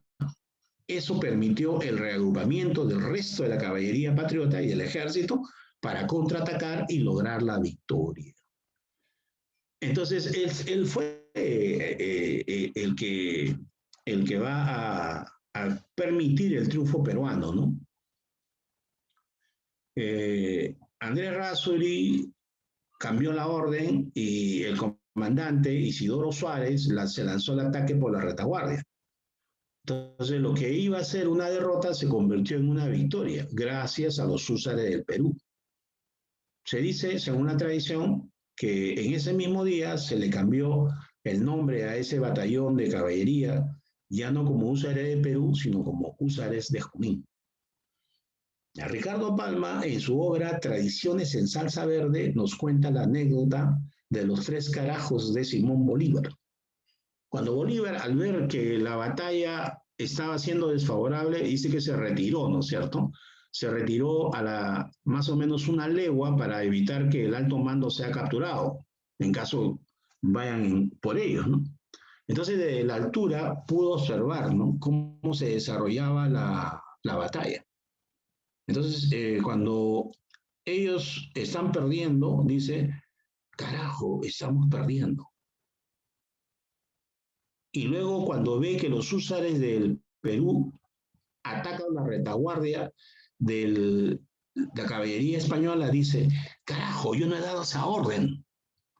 Y al final, después de unos 10, 15 minutos de refriega, ve que los españoles han sido derrotados, dice, carajo, hemos vencido. ¿No? A eso se refiere el señor Ricardo Palma con sus tradiciones en salsa verde. Ahora bien, después de la batalla, cuando se reunieron todos los jefes, se le acerca muy serio a Andrés Razzoni y lo queda mirando y le dice, usted merece ser fusilado por no haber obedecido mi orden, pero por ahora será condecorado, porque gracias a su decisión hemos ganado esta batalla. Entonces, esa es la batalla sin humo de la batalla de Junín. Ya, luego tenemos acá pues la referencia a la batalla de Ayacucho, ¿no? Que fue, como todo el mundo sabe, recuerda, el 9 de diciembre de 1824, ¿no es cierto? La batalla de Ayacucho. En este caso, el comandante del ejército patriota va a ser Sucre. Lo que pasa es que Bolívar estaba enfermo. Y la enfermedad no le permitía seguir al frente de las tropas, así que se retiró hacia Lima, hacia Pativilca, y le dejó el alto mando a Sucre para que termine la campaña. Y por supuesto que el ejército realista esta vez estaba dirigido por el propio virrey La Serna. Batalla de Ayacucho en la falda del cerro Condorcunca. Para que veas tú los lazos de familiaridad que habían entre los soldados, sobre todo entre los oficiales del ejército. Dice que antes que empiece la batalla, entre ambos bandos, ¿no? Se reunieron y se dieron abrazos de despedida. Es decir, tu primo que estaba peleando por los españoles estaba en el ejército de La Serna. O de repente tu pataza tú te habías criado con él, eran criollos, había apoyado la causa separatista y ahora estaba en el ejército de Bolívar. Entonces había mucho lazo de familiaridad, ¿no? Por eso es que hicieron esta confraternidad de despedirse, ¿no? Un momento antes de iniciarse la batalla. Había mucho lazo de familiaridad. Bueno, la batalla de Ayacucho fue ganada por el ejército patriota y se tuvo que firmar por parte de los españoles la capitulación de Ayacucho. La capitulación de Ayacucho en realidad se firmó el 11 de diciembre, pero le han puesto la fecha del 9 de diciembre. Ya, esta capitulación de Ayacucho no la firmó el virrey La Serna por orgullo. Adujo haber salido herido en un brazo y que no podía moverlo y por eso no iba a firmar. Así que la va a firmar su subalterno, el general Canterac. Ya, ahora bien, cuando leemos la capitulación de Ayacucho, más que una rendición española, parece una victoria española. Mira tú lo que dice la capitulación de Ayacucho. Todo individuo del ejército español, acá está, podrá libremente regresar a su país y será de cuenta del Estado del Perú costearle el pasaje. Pues yo a todo el ejército español lo meto en un campo de concentración, le doy pan y agua con la justa lo mínimo para sobrevivir, le notifico a su gobierno que envíe sus barcos completamente o por tierra, que se vayan hasta Panamá y se lo recogen y se lleven a su gente. ¿Por qué tenemos nosotros que costear los pasajes y mantener libremente a estos españoles que han servido como el brazo militar de explotación y opresión de Perú? Tampoco los vamos a matar, no somos salvajes, ¿no? Ya acabó la guerra. Pero tampoco le vamos a dar un trato preferencial, pues, ¿no? ¿No te parece? Luego otra, mira, el Estado peruano respetará las propiedades de los individuos españoles que se hallaran fuera del territorio. ¿Así? Confisco todas las propiedades en nombre del Estado y reparto esas propiedades en parcelas a las comunidades indígenas a las cuales estos españoles explotaron y oprimieron. Es una guerra que hemos ganado, no hemos perdido la guerra, la hemos ganado. Entonces todos aquellos señores del bando contrario que han sido derrotados, pues se les confisca todas sus riquezas. Otra, el Estado peruano reconocerá la deuda contraída hasta hoy por la hacienda del gobierno español en el territorio. Eso ya no tiene nombre. ¿Cómo vamos a reconocer la deuda externa del virreinato? Si el virreinato era colonia de España, que lo pague España, pues. Nosotros declaramos que damos por anulada la deuda externa del virreinato. Ya no existe el virreinato. Que lo pague España es su problema. Bueno, y además todos los jefes y oficiales prisioneros en la batalla de este día quedarán desde luego en libertad. Bueno, yo lo hubiera fusilado a José Lacerna y su alto mando por crímenes cometidos contra el pueblo peruano. Así de simple. Bien, pero hay que comprender, por supuesto, ¿no? Lo que te comenté de los criollos, ¿no? En el Perú. La dictadura de Simón Bolívar, debido a estos triunfos, fue prorrogada, ¿no? El Congreso peruano la prorrogó hasta 1826. Increíble. Nacimiento de Bolivia. Mira, a ver. Dentro de los planes de formar la Confederación de los Andes, o sea, el predominio de Venezuela sobre América del Sur, se va a separar el Alto Perú del Perú, es decir, se va a crear Bolivia. Ya, esta nueva república nació por el Congreso de Chuquisaca, que fue convocado por el general Sucre.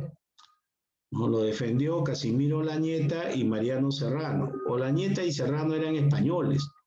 Se acordó que su fecha nacional sería el 6 de agosto, recuerdo de la batalla de Junín, y su primer presidente fue Sucre. Por eso que tuve los intentos de los gobiernos, los primeros gobiernos peruanos, sobre todo de Gamarra, de intentar someter a Bolivia, que Bolivia nuevamente se reunifique con el Perú. Pero debido a la guerra civil en el Perú, la falta de división de Estado, esa intentona fracasó. Bien. La creación de Bolivia fue parte de los planes maquiavélicos de Bolívar y de Sucre. Un momentito, lo cerrar bien.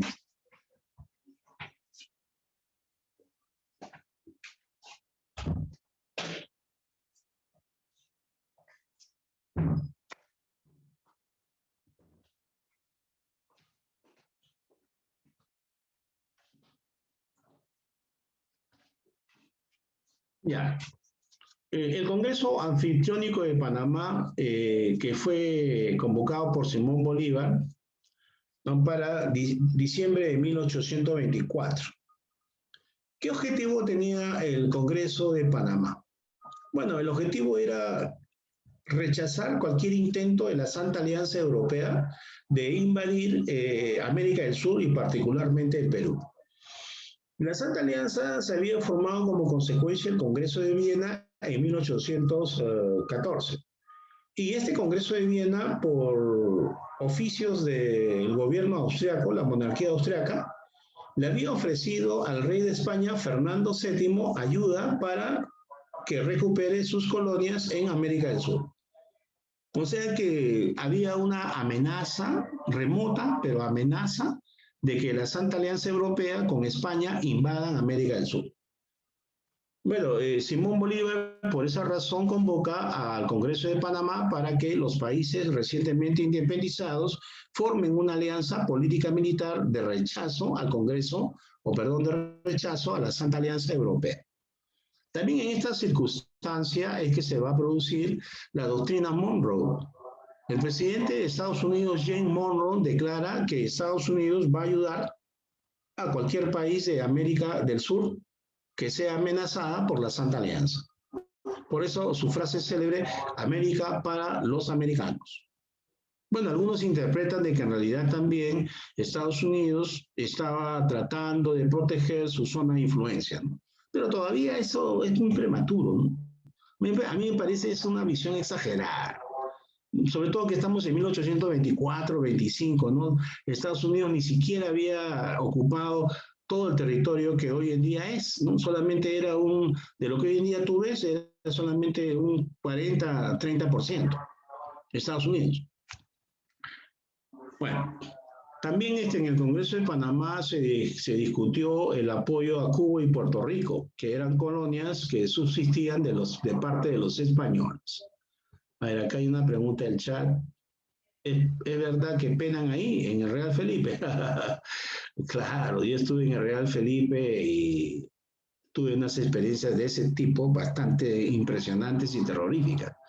Cualquier joven, bueno, cualquier señor que haya servido en el Real Felipe te puede contar lo mismo que yo, de que penan cualquier cantidad. Ya, mira, ¿no? La Confederación o la Federación de los Andes, ¿no? O sea, formar esta Federación de los Andes, o sea, estos grupos de países para enfrentar supuestamente a la Santa Alianza. En realidad, bajo ese pretexto, se estaba buscando el predominio de Venezuela sobre América del Sur.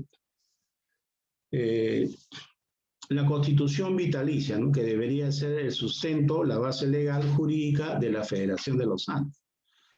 Estuvo destinada a regir los destinos de la Federación de los Andes, Perú y la Gran Colombia y Bolivia.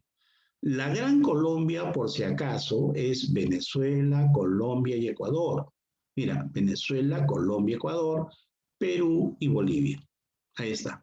La supuesta Federación de los Andes, cuya base legal jurídica sería la Constitución vitalicia. Pero los planes se le complicaron a Simón Bolívar, porque la Gran Colombia se dividió y porque la Constitución vitalicia, si bien es cierto, fue aprobada inicialmente en el Perú, no pasó mucho tiempo, una semana nada más, y fue anulada después. Es por eso que va a producirse la guerra con la Gran Colombia posteriormente.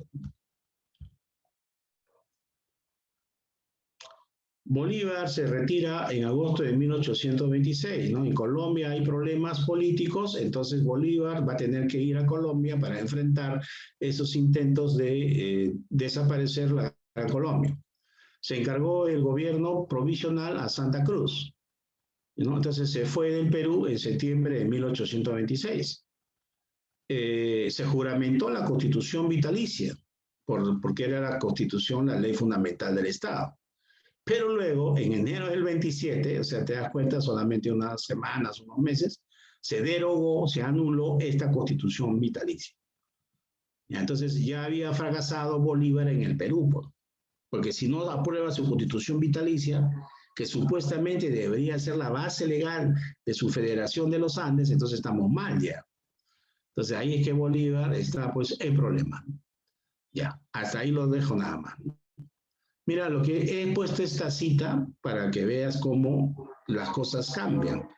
En 1819, en el Congreso de Angostura, Bolívar dijo: nada es tan peligroso para dejar permanecer largo tiempo a un mismo ciudadano en el poder. El pueblo se acostumbra a obedecerle y él a mandarlo, de donde se originan la usurpación y la tiranía. Ya, ahora aplica sus propias palabras a él, pero él se mantiene como jefe de Estado de Perú, de Venezuela y de Colombia largo tiempo, incluso cuando ya había terminado la guerra. Entonces debió haber dado paso a un gobierno democráticamente elegido. Entonces él se convirtió en un tirano y un usurpador, ¿no? Como dice, el pez por la boca muere, con sus propias palabras. Bien, acá tenemos pues un súper resumen de la corriente libertadora del sur, un esquemita, y por supuesto el otro, la corriente libertadora del norte, ¿no? Algunos de los hechos más notables, más importantes. Ya, a ver, vamos con las preguntas, jóvenes, chicas, vamos con las preguntas. Bueno, acá yo le había puesto unas preguntas para que ustedes investiguen, para que ustedes lean, ¿no? En el siglo XVIII, las rebeliones indígenas fueron más de 100, pero las dos más importantes fueron la de Juan Santos Atahualpa y la otra es la de Túpac Amaru II, ¿no es cierto? Entonces acá hay algunas preguntitas sobre eso. Mira, la pregunta número 1, ¿no? Acá dice: la rebelión de Juan Santos Atahualpa se desarrolló y continuó hasta. Bueno, la rebelión de Juan Santos Atahualpa se desarrolló en la selva central. Por lo tanto, tiene que empezar con 2. Entonces puede ser la A o puede ser la C. Y continuó hasta, al parecer, dicen la mayoría de historiadores, la muerte del caudillo. Esta rebelión de Juan Santos Atahualpa no fue derrotada, sino que se fue extinguiendo por falta de mayores éxitos o de mejor estrategia. Ya, entonces acá la respuesta sería la Sierra Central con la muerte del caudillo. 2C, la C. Ya, otra, característica del movimiento Takiyonkoi. Bueno, esto lo he puesto aquí, pero en realidad es más antiguo, ¿no? El Takiyonkoi, el baile de la enfermedad, o la enfermedad del baile, es la resistencia religiosa andina en la época de la conquista del Perú. Mientras que Titu Cusi Yupanqui peleaba con las armas, el Takiyonkoi peleaba con la religión. O sea, el Takiyonkoi reclama a los dioses andinos, las huacas, en contra del cristianismo, en contra del catolicismo. Una lucha ideológica religiosa. Ya, a ver, en la pregunta número 2, entonces, ¿cuál sería la respuesta? Fue liderado por el indio Chocme, ¿sí? Político militar, no, porque fue religioso. Se buscó restaurar a las huacas, verdadero, 1, 3. 4, tuvo un carácter religioso y político, sí, también, pero no militar. Pues. Anunciaba la llegada del arcángel Gabriel, no, estos no son católicos. Bueno, por lo tanto sería la La B. 1, la B, ¿no? 1, 3 y 4, la B, muy bien. Otra, a ver, este es bien famoso, la rebelión de Túpac Amaru II, ¿qué cosa exigió? La B. A ver, instauración de los repartimientos, no, la anulación. La abolición de la esclavitud, sí. Destitución del rey. No, no es en España, es aquí en el Perú, ¿no? Quería en todo caso destituir al virrey, pero no al rey. Creación de la audiencia de Apuno, no la audiencia del Cusco. Legalización de los corregimientos, estaba en contra de los corregimientos. Entonces, sería la abolición de la esclavitud. Incluso Túpac Amaru II dio el bando de la libertad. El bando de la libertad mediante la cual se proclamaba la liberación de los esclavos, de los negros. ¿Ok? La número 4. Sobre la rebelión de las tropas de Túpac Amaru II, señale la afirmación correcta. Con la muerte de Túpac Amaru termina la rebelión. Falso. Diego Cristóbal Túpac Amaru, su primo, continuó. Y Túpac Katari también continuó, así que no se acaba con su muerte. B. Fue apoyada por el cacique Mateo Pumacahua. No, Mateo Pumacahua luchó al lado de los españoles contra Túpac Amaru. Después de viejo se arrepiente y apoya la rebelión de los hermanos Angulo en 1814. ¿Te acuerdas? Mateo Pumacahua. Así que este es falso. C.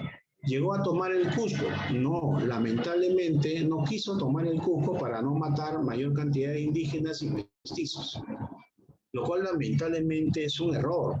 Muchos consideramos, modestamente yo, hay historiadores que han estudiado muchísimo esto, de que eso fue un error estratégico.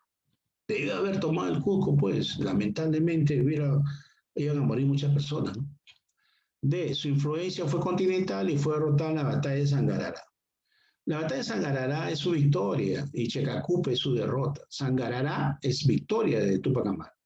Entonces sí, su influencia fue continental. En toda América del Sur resonó esta rebelión y hubieron algunas insurrecciones en su nombre. La D sería la respuesta. La 5. Relacione correctamente ambas columnas. Bueno, estos son precursores de la independencia, ¿no? Los precursores. La exclamación reivindicatoria, que es un reclamo, como dice aquí, la hizo Fray Calixto Túpac Inca, este señor. Exclamación reivindicatoria. Fray Calixto. El elogio al virrey Jauregui, creo que todo el mundo se acuerda que es José Baquijano y Carrillo, ¿no es cierto? Carta a los españoles americanos, todo el mundo sabe que es Juan Pablo Vizcardo y Guzmán. Y las 28 causas que las escribió José de la Riva Agüero y Sánchez Boquete. Entonces la respuesta de las 5 era la alternativa A de Avier. Esas son las 5 preguntitas del tema de los precursores, ¿no? Ahora sí, La número 6. Todavía falta entonces. Virrey del Perú que entre 1809 y 10 aplastó varias juntas de gobierno y movimiento de independencia. Abascal, ¿dónde está? Fernando de Abascal. Ese señor. Ya, si no hubiera sido por Fernando Abascal y su gobierno, la independencia se hubiera logrado mucho antes. Pero Abascal y su gente eran pues muy capaces militarmente y tenían pues gran poder militar. 7. La formación de junta de gobierno en la América Española se produjeron como consecuencia. Bueno, Napoleón Bonaparte invadió España y se apoderó del gobierno español, ¿no? En España, en la conferencia de Bayona, Napoleón nombra como rey de España a su hermano José II, más conocido como Pepe Botellas. Así que esa es la razón, ¿no? Por lo tanto, acá la respuesta más o menos sería la imposición de la corona española a favor de José Bonaparte. José II, primero, José I, Pepe Botella. La D, la 7 de dedo. Ya, ahora vamos a pasar a la 8. Establezca las siguientes relaciones. Bueno, la pregunta 8 en el Alto Perú, audiencia del Cusco, Fernando de Abascal, ¿no? Entre otros. Puerto de Guayaquil, Hermanos Angulo. Ya. Bueno, asumió una autoridad absolutista en el Perú. Una autoridad absolutista en el Perú. A ver. Fernando de Abascal sería, ¿no es cierto? Fernando de Abascal. Ya otro, pasó a ser administrado desde Lima. Pasó a ser administrado desde Lima, el puerto de Guayaquil. El puerto de Guayaquil. Creación de las juntas de gobierno. Bueno, en el Alto Perú. Encabezaron la rebelión en el Cusco, los hermanos Angulo, ¿no es cierto? Y se negó a juramentar la Constitución española porque era liberal.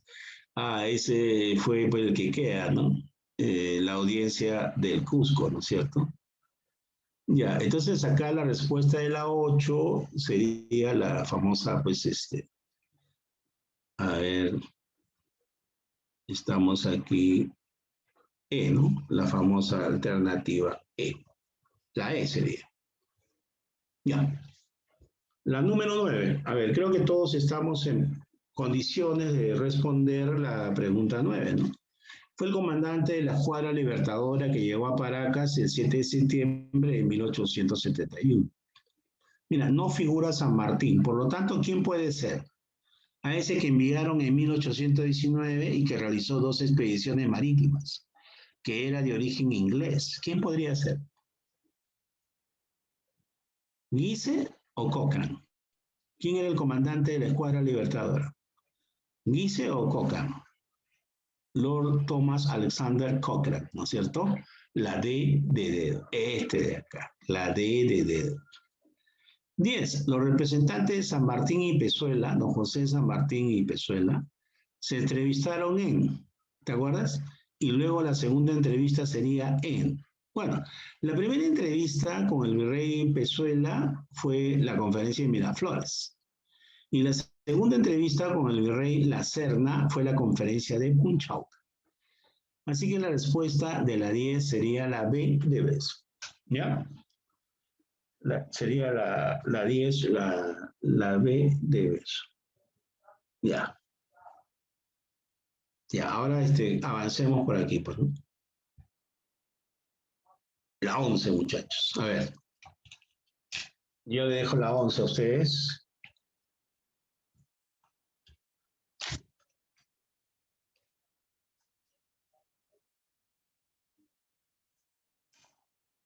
Dice, la victoriosa campaña de Arenales en la Sierra Central se debió fundamentalmente a qué. ¿Te acuerdas que te comentaba de que cuando Álvarez de Arenales con un pequeño ejército avanzaba por toda la sierra, hacía contacto con los guerrilleros, que estaban listos para pelear, incluso hacían incursiones contra los españoles? Entonces esos guerrilleros se llamaron los montoneros. Por lo tanto, la respuesta de la La 11 C. es la C de casa. ¿Ya? La C. Listo. Ahora pasemos a la 12. El motín de Anapuquio fue un acontecimiento que puso de manifiesto la cohesión en el bando, que puso de manifiesto, Anapuquio, cuando lo derrocan al virrey Pezuela, ¿no? Lo derrocan al virrey Pezuela, ¿ok? La cohesión en el bando peninsular, la división interior del bando realista, la falta de patriotismo en los criollos ricos, el desinterés de los montoneros, la debilidad del bando patriota. Ya, evidentemente es la división del bando realista, ¿no es cierto? La 12 sería la B. Ya, la 12 sería la B. La 13 es una obra del Protectorado de San Martín. Libertad de vientres, o a veces le llaman así o le llaman ley de los vientres, ¿no? Primera constitución política, fundación del peruano, segunda expedición, reforma agraria. La 13 creo que todos recordamos que es la ley de los vientres, ¿no? La libertad de los vientres. Por lo tanto, la 13 es la... Ya, la 14. El motín de Balconcillo, considerado como el primer golpe de Estado del Perú, ¿ves? Determinó el ascenso al poder de ¿quién? El motín de Balconcillo, ante el fracaso de la primera expedición a puertos intermedios, exige que se disuelva la Junta de Gobierno presidida por Lamar y se nombre como presidente ¿a quién? A José de la Riva Agüero. José Larriba, Agüero y Sánchez Boquete. Por lo tanto, la 14 la C. 15. La segunda campaña a puertos intermedios fue impulsada, la segunda, por José de la Riva Agüero. Y tuvo como consecuencia una desgracia total, un fracaso total. Y eso trae como consecuencia que lo saquen del gobierno y ahí viene el problema, ¿no? Entonces la 15 también es la C. ¿Ya? La 15 también es la C.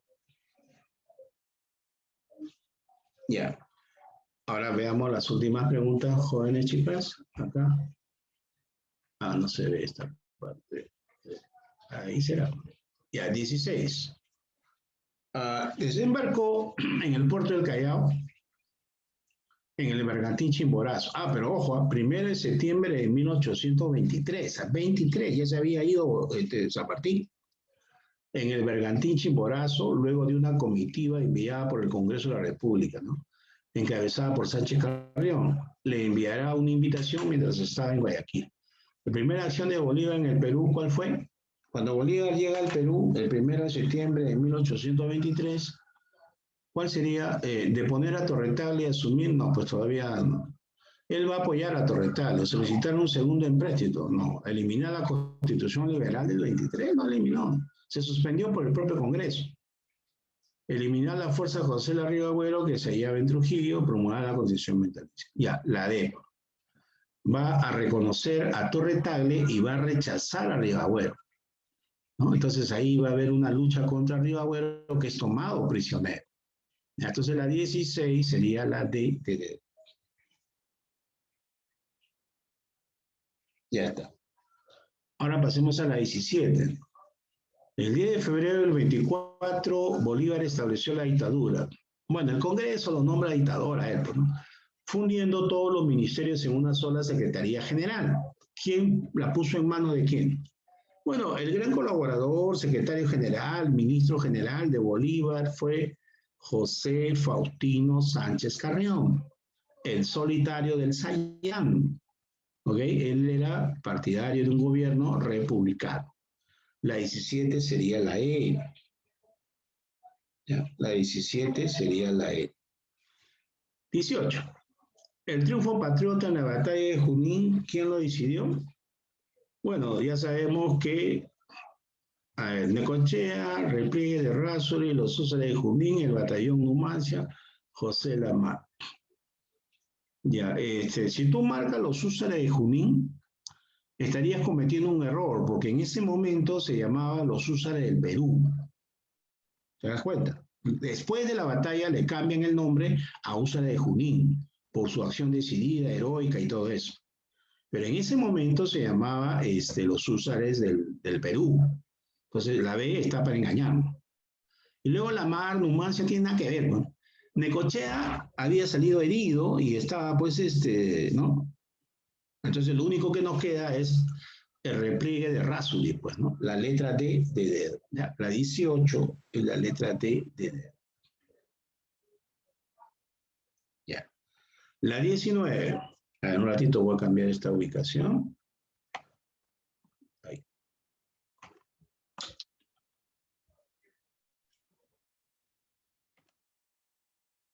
Ya. La capitulación de Ayacucho, ¿qué establecía, muchachos? Un montón de cosas, tenemos que leerlo, ¿no? El retiro de todos los españoles en Perú, mentira. La indemnización por los gastos de la guerra por parte de la corona española, mentira. ¿Qué No. hubiera sido? Mantener un enclave español en el Alto Perú, para nada.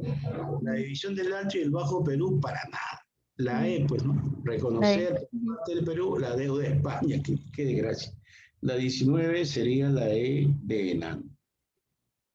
¿Ya? Eso es. Y finalmente tenemos la 20, ¿no? Tras la derrota de las fuerzas realistas el 9 de diciembre de 1824, se mantuvieron algunos reductos realistas frente a la falta de apoyo. Bueno, el último español que se rindió en el virreinato del Perú en ese momento era José Rodil. El último. ¿Ya? Entonces, cuando dice, se mantuvieron algunos reductos realistas, pero frente a la falta de apoyo de España de la metrópoli, aceptaron rendirse, firmándose la capitulación de Rodil. José Rodil en el Real Felipe se rindió y también firmó su capitulación. No hay capitulación de Casimiro Lañeta porque a él lo asesinaron sus propios soldados allá en Bolivia. Entonces, la única que nos queda, la 20, es la de ya, la alternativa de dedo. Ya, muchachos, ¿alguna preguntita de parte suya, de parte de usted?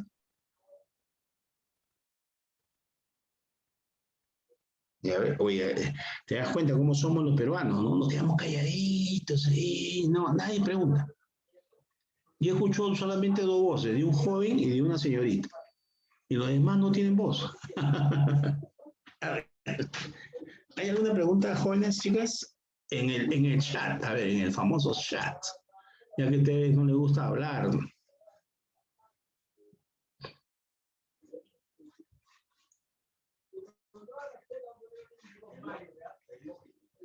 A ver, nada, bueno, ya. Como no me quieren preguntar ni decir nada, entonces ahí lo dejamos.